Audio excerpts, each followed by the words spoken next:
I'm here to demonstrate a little bug, kind of a nasty one, in Final Cut Pro X. This is version 10.4.1, but this bug exists as far back as I can remember in Final Cut Pro X. It specifically has to do with still frames that are connected to your primary timeline and that have crossfades between them. You can see I've dumped some here in the timeline. All I did to generate these is I made a keynote presentation, exported those all as still frames, brought them in, so they're just PNG files.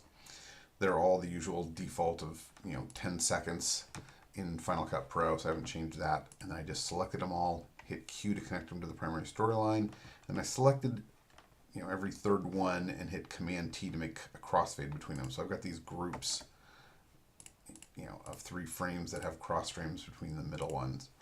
And then I also left some without, just so we can see that the bug only applies to ones that have the crossfade applied to it. Now what you'll notice when you step through is that there's 3 frames to get through a crossfade. Excuse me.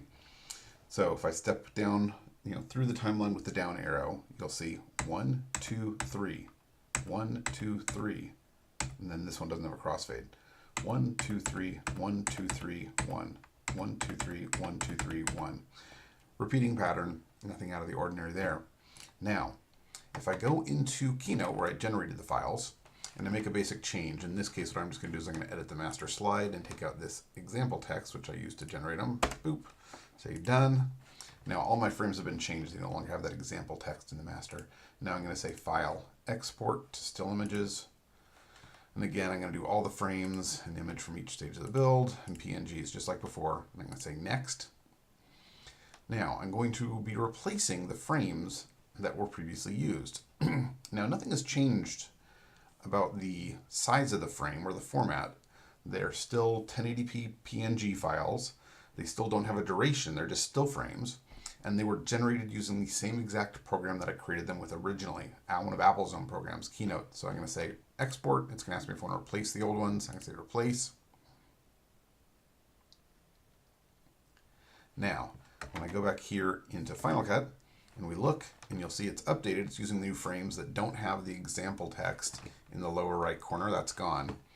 Now, if we go ahead and step through again, we should see the same pattern. The timing shouldn't have changed on these images because, again, they were still images. I just replaced some content in the frames. So we should see that same pattern of 3 frames to get through a crossfade. Here we go. Down arrow.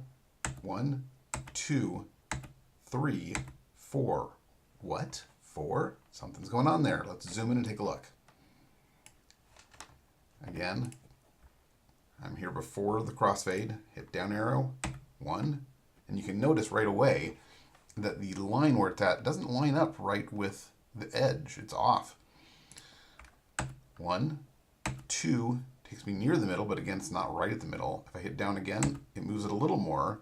And again, that might be right on the middle now. But then, again, there's now 4 frames to get through. If I hit down again to get to the next crossfade, once again, it's not right on it. So it's 1, 2, 3, 4. There's an extra frame in the middle here. So it's not even a frame, but it's the timing of where it's changed the in and out time codes of these still frames that have crossfades on them for some reason. And then if I go one more down, this is the gap between the 2 groups. This one didn't have the crossfade in it. And you'll notice that there's a gap there. They aren't butted up against one another.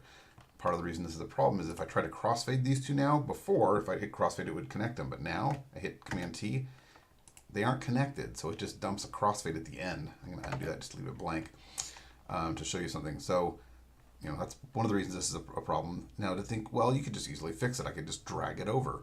I grab it and drag, and nope. It snaps to what appears to be the edge of it, but it's it's clear that it's not exactly right because it's bumped that next group of frames up into the next layer. You could say, well, I could just drag past it and use the blade tool. Grab the blade tool and go, I've got snapping on, so it should be snapping to that edge there. Click, grab that chunk and delete it, and it drops back down, but let's see if I step through it here. Arrow, arrow, once again, it took 2 to get through it when it should have just taken 1. And so again, if I try to crossfade between those 2, nope, can't do it. So again, this is one of the sort of nastinesses of this bug. I'm going to zoom out, and this pattern repeats through all of them, any of the slides that I've changed. So 1, 2, 3, 4. But now if we look at the ones that don't have the crossfades, and just go down arrow, 1, 1, 1, 1, 1, 1, 1, 1, 1. All of these are fine. So it only seems to affect frames that have a crossfade between them. So that is the bug with Final Cut Pro corrupting the timecodes of still images that are crossfaded in connected storylines.